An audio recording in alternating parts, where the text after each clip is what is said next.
Halo gengs, balik lagi bareng gue ADTH. Kali ini kita bakal bahas film berjudul The Server 2024. Jadi, siapin posisi rebahan lo, cemilan andalan, dan jangan lupa subscribe karena cinta bisa error, tapi tontonan jangan sampai skip. Selamat menonton, cekidot. Cerita ini berawal dari seorang pria bernama Nicholas, seorang ayah yang lagi ajak anak sematawayangnya liburan ke pantai. Tempat yang mereka tuju bukan pantai biasa, tapi Luna Bay. Tempat favorit para peselancar. Ombaknya besar, anginnya sejuk, dan pemandangannya. Aduhai, pokoknya cocok buat ngilang penat. Begitu sampai di sana, Nicholas nyuruh anaknya ganti baju duluan. Get your gear on, I have a big surprise for you. Karena dia mau ngabarin agen properti lewat telepon. Rupanya, dia punya maksud lain selain liburan. Kelas lagi naksir rumah yang letaknya persis di pinggir pantai itu. Sayangnya, impian kadang harus lewat jalan terjal. Rumah itu ternyata udah ditawar orang lain dengan harga lebih tinggi. Buying it. Yeah, maybe not. There's another. Agen bilang kalau Nicholas masih minat, dia cuma punya waktu 2 hari buat siapin dananya. Habis ganti baju, mereka pun jalan ke bibir pantai, siap buat main air dan cari ombak. Tapi baru juga nginjak pasir, tiba-tiba muncul seorang pria tinggi besar. Wajahnya serius, nadanya keras. Don't live here, don't surf here. Saat keributan kecil itu belum juga reda, muncul seorang pria lain, tampilannya jauh lebih tenang dan berwibawa. Namanya Skelly, ketua komunitas peselancar lokal di Luna Bay. Lebih baik kalian tidak berselancar di sini. Nicholas yang mulai ragu, akhirnya mengalah. Dia dan putranya pun kembali ke mobil. Sebenarnya, si putra malah tidak terlalu antusias sejak awal. Anak zaman sekarang lebih betah di rumah sambil main HP, scroll TikTok, beda sama bapaknya yang masih semangat muda nyerocos terus tentang betapa pengennya punya rumah di pinggir pantai ini. Karena sang anak sudah mulai ngambek, Just want to go home now. akhirnya Nicholas ngalah juga. Mereka pun balik duluan. Namun 1 jam kemudian, Nicholas kembali lagi ke pantai itu sendirian. Telepon tak juga berdering. Jawaban belum datang. Di bawah terik matahari dan AC mobil yang sudah mulai ngadat, Nicholas tetap sabar menunggu. Saat itulah, matanya menangkap pemandangan di luar jendela.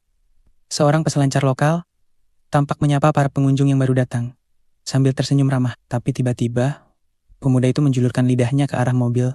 Tak lama setelah itu, seorang pria tua mendekat. Seorang gelandangan yang tampaknya sudah biasa berkeliaran di sekitar sini. Refleks, Nicholas buka kaca dan menegur. Tapi si paman cuma menatapnya sebentar. Paman itu memang sudah lama mondar-mandir di pantai ini, bahkan punya mobil tua yang sudah parkir di sana bertahun-tahun. Ironisnya, si paman sering jadi bahan ledekan anak-anak muda lokal. Tapi entah kenapa, justru dari semua orang yang Nicholas temui hari itu, tatapan paman itulah yang paling terasa janggal. Sore mulai merayap ke malam. Langit berubah jingga keunguan. Sementara suara ombak makin terasa berat, seperti bernapas lebih dalam. Beberapa remaja perempuan mulai berdatangan ke pantai. Nicholas yang duduk di mobil mulai merasa perutnya melilit. Sejak siang belum makan apa-apa, lihat ada pizza, dia pun coba negosiasi, beli 1 kotak. Sayangnya, harga yang ditawarkan sekitar 1,5 juta rupiah. Ia bayar, ambil kotaknya, lalu meletakkannya di atas mobil sebentar, hanya untuk ambil air minum di keran umum, tak jauh dari sana. Tapi, pas balik, pizza itu sudah jatuh ke tanah. Tapi, yang bikin Nicholas benar-benar naik darah adalah papan selancar miliknya dicuri, dan ia tahu betul siapa pelakunya. Beberapa anak muda dari komunitas Skelly. Nicholas langsung disambut dengan uppercut penuh semangat dari salah satu anggota komunitas. Tanpa peringatan, pemuda itu menyerangnya begitu saja. Dalam beberapa detik, pemuda itu sudah ambruk, lebih cepat dari orderan kopi di warung sebelah. Setelah sedikit drama fisik, Nicholas kembali ke mobil dan segera menghubungi polisi setempat. Ia melaporkan kejadian yang baru saja dialaminya dan menunggu dengan sabar. Nicholas pun tertidur, masih bersandar di kursinya. Seseorang membangunkannya, seorang aparat, yang akhirnya muncul juga. Jarak dari parkiran ke pantai lumayan jauh, dan pandangannya terbatas. Nicholas menghampiri si paman gelandangan untuk meminjam teropong tuanya. I need some sort of compensation. Dengan berat hati, ia serahkan kacamata itu, dan saat itulah ia melihat sesuatu yang tak terduga. Petugas yang tadi ia percaya sangat akrab dengan Skelly. Ada yang gak beres. Ia pun memutuskan turun langsung ke sana dengan suara penuh tekanan. I want my surfboard. Tapi Skelly dengan santainya menjawab. We put it up there maybe 7 summers back now. Dan yang lebih mengejutkan, petugas yang seharusnya netral malah mengangguk menyetujui. Apa ini semacam permainan? Saat ia kembali ke mobil, si petugas menghampirinya lagi dan dengan nada seolah-olah ngasih wejangan. Mr. Callahan's family put a lot of money into this community. If they want to blow off some steam once in a while, nobody's complaining. Dan kemudian, tengah hari pun datang. Matahari tepat di ubun-ubun, terik, mobil listrik milik Nicholas, sebuah Lexus yang biasanya elegan dan tenang. Kini, mati total. Baterainya habis. Dan tentu saja, nggak ada colokan listrik di tengah pasir begini. Kehausan makin menjadi. Nicholas berniat ambil air di keran umum seperti kemarin. Ia menyeret kakinya menuju WC umum, melepas sepatu dan jas mahalnya. Lalu berdiri di bawah pancuran dingin, tenang, kosong. Tapi saat ia membuka mata, ia merasa diawasi. Setelah mandi seadanya di WC umum, Nicholas berdiri sejenak di depan cermin kecil, berbingkai karat. Tapi semuanya makin kacau. Jas dan sepatunya yang tadi ditinggalkan di luar sudah lenyap. Lebih parahnya lagi, mobil Lexus miliknya kini penuh coretan cat semprot warna merah dan putih. Saat ia duduk kelelahan, sambil mencabut pecahan kaca dari telapak kaki, tiba-tiba terdengar bunyi kamera. Ceklik. Sebagai imbalan atas pemotretan dadakan itu, Tekelas dengan nada setengah bercanda meminta bantuan. I'm sorry to bother you, but I was running my aircon all night, and now my battery's dead. Sambil menunggu baterainya terisi, mereka sempat berbincang. Singkat, tapi hangat. Sejenak, Nicholas merasa jadi manusia lagi. Bisa nyala, ia langsung masuk, menyalakan AC, sekencang-kencangnya, dan memejamkan mata. Tapi yang muncul, justru bayangan wajah Skelly. Santai, licin, dan penuh senyum menang. Karena penasaran, Nicholas membuka ponsel dan mulai mengintip sosok Skelly lewat media sosial. Perutnya keroncongan. Ia turun, mencari makan. Di ujung jalan, sebuah warung kecil baru saja buka. Ia memesan kopi dan sepotong roti. Tapi, saat akan membayar pakai QRIS, HP-nya mati total. Semua uang tunai, dompet, dan jasnya sudah raib sejak kemarin. Dengan rasa kasihan, ia menawarkan satu opsi. I'll take your watch as guarantee. Final offer. Ia menyerahkannya juga. Beberapa saat kemudian, 2 turis baru datang. Nicholas menghampiri mereka dan memperingatkan, I warn you, there's quite a bit of localism down there. It's hostile. beberapa menit kemudian, sesuai yang ia takutkan, anggota komunitas Kelly datang dan mulai mengusik pasangan itu. Tanpa menoleh lagi ke arah 2 turis yang tadi ia peringatkan, Nicholas berjalan pelan kembali ke parkiran. Matanya menangkap sesuatu, sebuah bilik telepon tua di ujung area parkir. Ia teringat masih ada beberapa koin receh di dashboard mobil. Ia segera mengambilnya, memasukkan koin ke mesin telepon, dan memutar nomor broker sahamnya. Sayangnya, suara yang menjawab hanya mesin penjawab otomatis. Broker Anda sedang sibuk. Call you at 9 a.m. 9 a.m. tomorrow? Tekanan memuncak. Dengan wajah tegang dan dada panas, Nicholas membuka bagasi dan mengambil kunci ban. Ia genggam erat, seperti senjata. Tak peduli lagi. Ia berjalan menuju saung kayu di pinggir pantai markas Kelly dan kelompoknya. Niatnya jelas. Ambil kembali papan seluncurnya. Namun belum sempat masuk, seekor anjing menggonggong keras dan langsung menyerangnya. Gigitannya mengoyak lengan. Suara gaduh pun membangunkan komunitas. Nicholas berlari sekuat tenaga.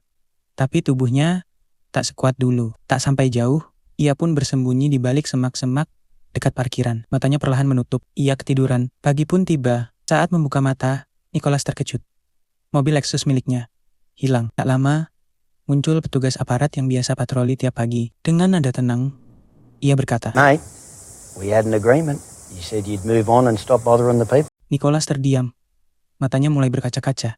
Dalam keadaan linglung, Nicholas berjalan ke arah komplek perumahan. Di tangga depan kantor agen properti, ia melihat si agen properti yang kemarin sempat ia temui. Saat Nicholas mencoba menyapa, sang agen memandang dengan bingung, lalu mengalihkan pandangan, seolah tidak mengenalnya.